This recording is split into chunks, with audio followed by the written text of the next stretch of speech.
The Shadow by J.P. O'Brien. The town of Cieloancho is a beautiful, vibrant place, elevated up the side of the lush emerald-green Andes Mountains in western Colombia. Donde el suelo alcanza los cielos proudly announces the colorful, hand-painted wooden sign at the end of a winding mountain road that brings visitors to the enchanting community. Anyone who comes here quickly sees that it is brimming over with warm hospitality, lively atmosphere, and rich folklore. Due to its location and altitude, the charming pueblo enjoys warm and sunny days almost year-round, pleasantly countered by refreshingly breezy evenings and temperate nights as the cool air dances through the misty mountaintops. Of course, it also boasts some of the most breathtaking panoramic views found north of the Plata.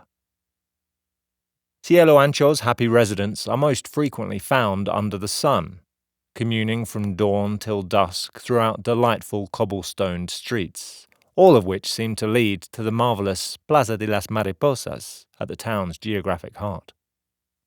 Its characterful whitewashed buildings are adorned with colorful wooden balconies, displaying the pleasing, sophisticated mix of Spanish colonialism and traditional Andean architecture that distinguishes this part of the world. The town and its people exist peacefully under the wide blue sky. Overlooking the plaza with one of those colored balconies is the studio belonging to Alejandro, a passionate artist in his late 50s with wild white hair and a dreamy, jovial disposition. He is a renowned workaholic, and his chaotic workspace is cluttered with countless canvases at various stages of completion, some even towering above him in size. A staggering array of paint cans, brushes, palettes, easels, rags, varnishes, aprons, and reference materials all but fill up what little floor space remains.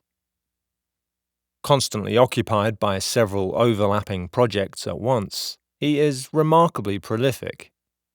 He relays his finished paintings to a pair of trusted tradesmen who collect them from his door and sell them on his behalf at a stall in the town's Mercado Alegre, an indoor marketplace with a beautiful, intricately carved facade, keeping a watchful eye over the other side of the plaza. As part of the deal, they make sure to keep him supplied with all the materials and sustenance he needs. The man himself is pleasant, and his studio is charming, though admittedly a little dark. Thin rays of dusty sunlight sometimes manage to slip in through the rickety slatted wooden shutters covering his ceiling-height windows, but as he predominantly keeps them closed to maintain a consistent level of light on his canvases, his studio is usually remarkably dim and moody, particularly when compared to the sun-drenched postcard pueblo outside. But that is the way he chooses to keep his workspace so that he can be the most productive. All the while, his brilliantly artistic mind swims in its own sea of myriad ideas and apparently boundless creativity. And all that, combined with his steadfast dedication to the craft and a plentiful supply of resources from the two tradesmen, Alejandro rarely feels the need to leave. Propped up despondently on a wooden box beside one of the windows, however, his bored shadow casts an envious eye through the shutters and onto the bustle of the plaza below. It is filled with the happy faces of the other Cieloanchoans, sparkling vivaciously as they dance with each other and celebrate life in the dizzying afternoon sunlight. The whole town seems to be awash with music and laughter today, a regular occurrence on any given Saturday. But while the Plaza de las Mariposas is just below, it somehow feels to the shadow so helplessly far away. With his chin slumped on his knuckles, he lets out an involuntary sigh as he watches all the other shadows of the townspeople partaking in the frivolity. They look bold, dark, and strong, each one a strikingly deep black to contrast terrifically with the blinding white sunlight radiating onto the sizzling ground around them. In the low-light surroundings of Alejandro's studio, though, This particular shadow appears faint, weak, almost translucent, barely visible at all. He longs to be outside. "Do you think you'll have much work to do today, Alejandro?" says the shadow, hinting at the answer he truly wants. "Look how much fun everyone is having outside."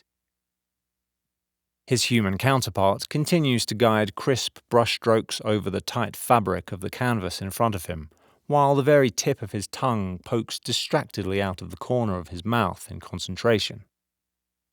Without looking up, and only having half listened to the question, he says, "Yes, I think I'm finding my stride with this one. It's coming along well." He takes a step back from the canvas and tilts his head at it. His shadow looks up, willing him to look over to the window.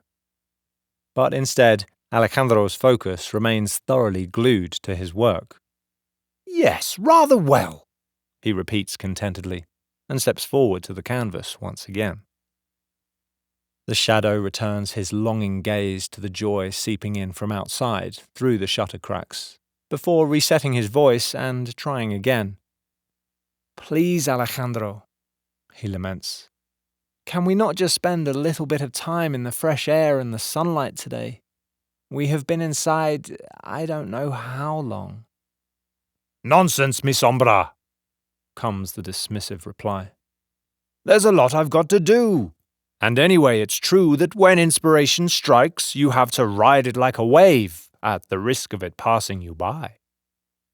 He flicks his paintbrush in the air to punctuate the words, and a small glob of paint clumsily flies off and splats onto the dark wooden floor. The shadow watches it as Alejandro continues. "Or it might evade you altogether. Art is fickle." The shadow, used to grandiose and single-minded responses of this kind, despondently turns back to the window and stares at nothing. At various times during his involuntary confinement, he has tried convincing his custodian to leave the studio through a wealth of different but singularly focused debate techniques. Appealing to logic, emotional reasoning, incentivizing, bargaining, reverse psychology, even a bit of good old-fashioned bribery. But Alejandro, so preoccupied by his artistry, has hardly entertained the idea. And, unluckily for this one in particular, shadows lack the freedom to go wherever they choose, like humans can. By necessity, they are bound to accompany their person to whichever places they go. Owing to the disposition of the artist in his studio, as this particular shadow well knows, his place remains inside. That is, of course, until the occurrence of extraordinary circumstances. News has been spreading throughout the pleasant mountainside town of an imminent solar eclipse, and from his regular perch overlooking the goings-on in the Plaza, the shadow has not been oblivious to it. Tomorrow, the moon will pass in front of the sun as it moves through its regular orbit across the sky, thereby casting anything directly below it into brief darkness as it goes.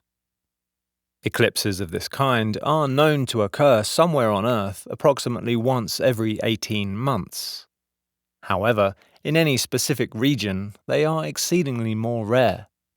Cieloancho, for example, has not witnessed the eerie 3-minute spell of nighttime during normal daylight hours for well over 400 years. The rare occasion is to be marked, naturally, by an assortment of festivities in the excitable town. Children will dress up in their finest little jackets and frocks. Bands will play merrily. Drinks will flow. Eyes from all over will stop and glance upwards with a sense of wonder to watch the extraordinary dance of Earth's two most important celestial neighbours. Then, after the moment itself has passed, that fiesta will undoubtedly continue throughout the day and then long into the night. Alejandro, so enraptured in his work, is unlikely to participate. The shadow, knowing this, fears he will miss out on all of it. So he thinks of a plan. The unexpected few minutes of irregular darkness should give the shadow just enough time and cover to escape his torturous tether to Alejandro, at which point he can slip outside into the plaza unnoticed.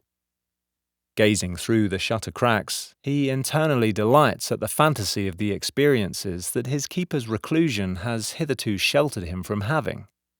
Feeling the warmth of the air in the beautiful plaza, meeting and mingling with all the other shadows as they dance and play under the feet of their guardians in the sun, being rid of the stale bleakness that has been such a prison to him for so long. The following day, the day of the eclipse, and in plain sight of the unsuspecting Alejandro, the shadow begins to prepare his escape plan. He asks permission from the artist to move some of his pieces under the guise of getting a better look at them, thereby clearing some obstacles from the cluttered passageway to the door and enabling a quick exit. He resolves to be vigilant for the precise minute of the eclipse so as to time his leaving to perfection. Then, upon getting outside, to quickly move to the middle of the crowd in order to blend in by the time the sky becomes light again, so that no one notices the extra shadow, unaccounted for, so to speak. As he works through his premeditations, the plaza outside teems with the anticipatory excitement of a town waiting to witness something special. Banners and streamers are hung from balconies. People stake out their spots in preparation for watching what is to unfold above them, and the whole town looks forward to the eruption of joy and music that will spill out upon the sun's triumphant re-emergence in the sky. The shadow finds himself gripped in a panicked state of trepidation and excitement. The moment finally arrives, and for a few seconds a darkness engulfs the entire mountainside. Alejandro, having temporarily put down his brushes, steps to the window, opens a shutter overlooking the unlit crowd outside, and stares up pointedly at the sky alongside his fellow townspeople down below. Just faintly visible behind him, his shadow stays low, moves silently but determinedly through his cleared passageway amongst the clutter, and slips through the crack underneath the front door of the studio. Just as he has intended, he invisibly trickles under dozens of distracted pairs of feet until he reaches the very center of the plaza, where he stops and waits. For a fleeting moment, he experiences the joy of freedom as the eclipse continues to unfold like a magical dance in the sky. But he barely pays attention to it. Instead, he feels delighted to be surrounded by the bustle of others in the wide world, and anticipates the invigoration that the sun will surely give him upon its return.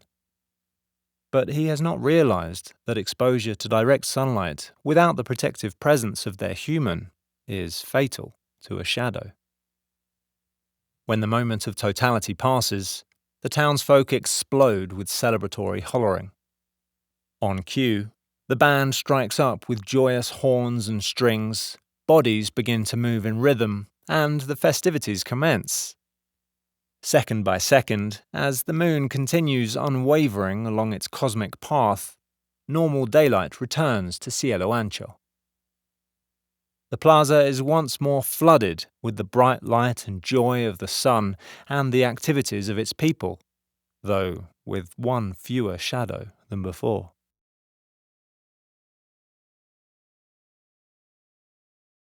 You have been listening to JP O'Brien's Stories. For more, visit patreon.com/JP O'Brien Stories.